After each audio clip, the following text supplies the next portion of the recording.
वासुदेवजी यदुवंशी महाराज सूर्यसेनका पुत्र हुनुहुन्थ्यो, जो सूर्यसेनलाई कंसले बन्दी बनाएर कारागृहमा राखेको थियो, बन्दी बनाएको थियो।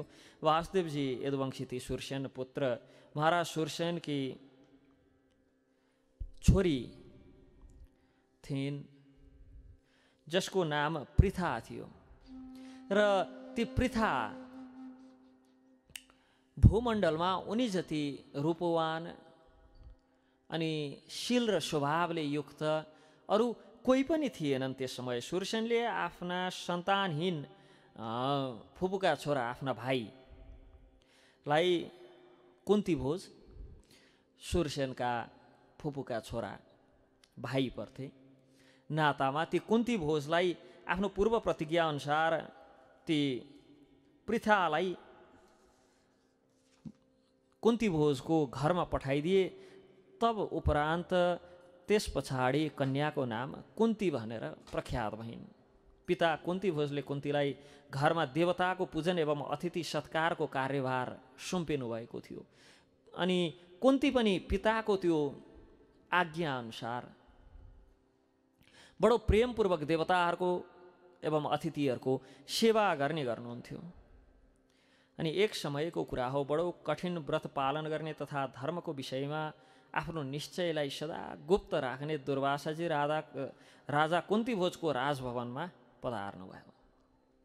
उहाँ जता जता जानुहुन्छ केही न केही उत्पात हुने गर्छ, भोक पनि लाग्ने गर्छ। उहाँको भोक लाग्नेवाला कथा त अझ 5-7 वटा छन्, जहाँ उहाँले उहाँका भोक लागेर उहाँलाई भोक लागेर भएका लीलाहरू। ऋषि बाहिरबाट देख्दा बडो उग्र स्वभावको, एकदम हृदय कठोर भएको जस्तो देखिने।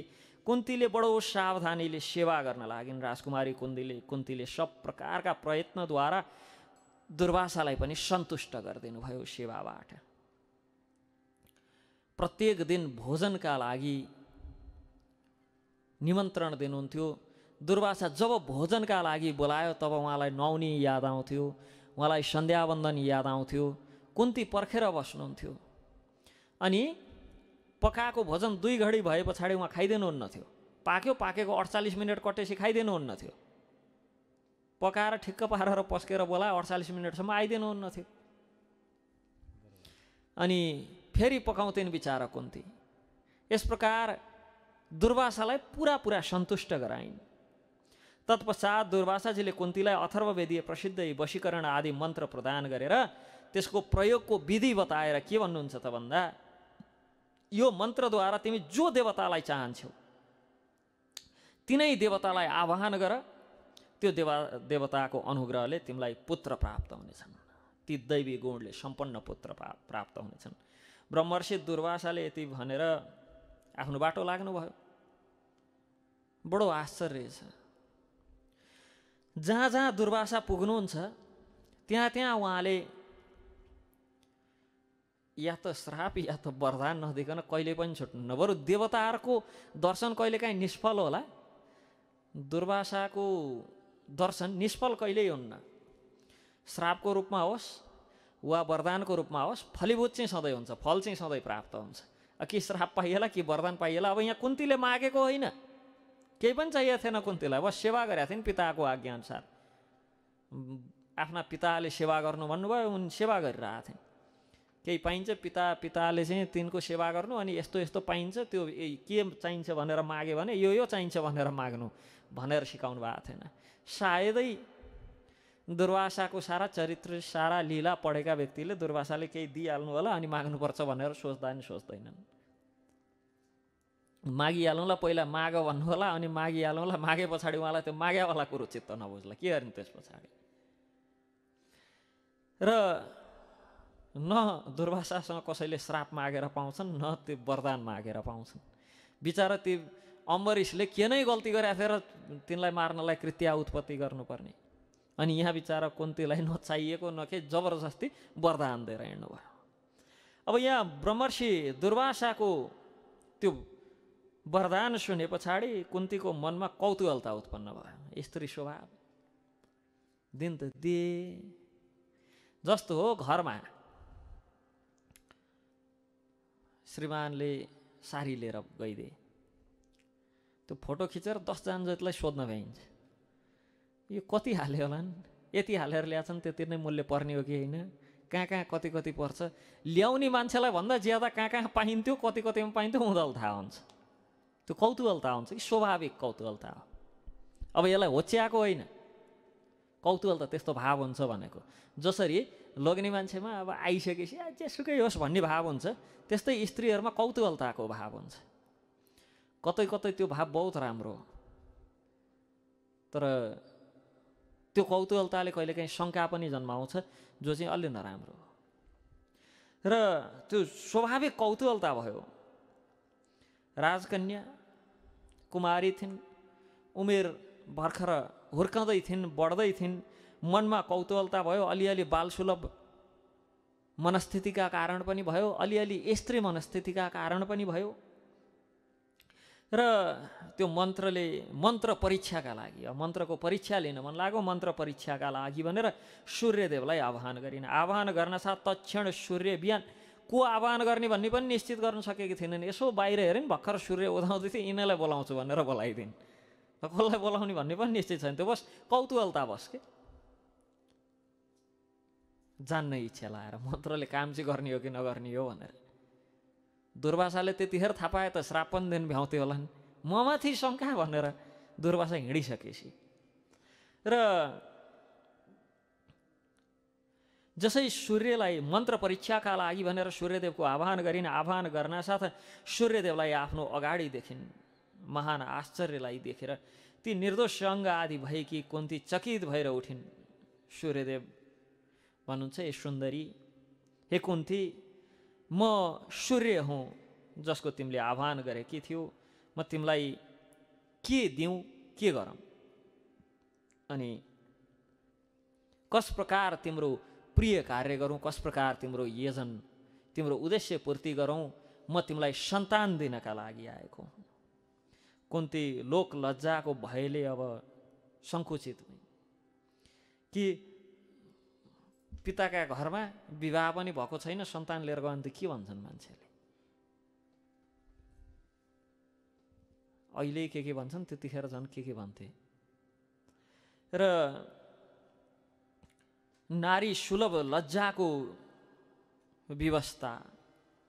सूर्यदेवले पुनः कुन्तीसँग, राजकुमारी, बडो शूरवीर, महादानी एवं स्वाभिमानी, दिव्य कुण्डल एवं कवच धारण गरेको सुन्दर पुत्र उत्पन्न हुन्छ, र पुत्र प्राप्त गरेर पनि तिम्रो कौमार्यमा कुनै प्रकारको लालसना लाग्ने छैन, त्यो कुमारित्व अटुट रहनेछ। यति भनेर कुन्तीको हातमा एउटा पुत्र राखिदिएर, त्यो कर्णलाई राखिदिएर अनि हिँडे सूर्य। ऋषिहरूको, सन्तहरूको, मुनिहरूको वचन परीक्षण गर्न खोज्यो भने यस्तो आइलाग्छ। तिनले विचार सधैँ सत भाषण मात्र गर्ने, त्यस्ता दुर्वासामाथि, ती दुर्वासाको ऋषिको वचनमाथि सन्देह गर्नाले कर्ण प्राप्त भयो। अब सूर्यले पनि बडो प्रेमपूर्वक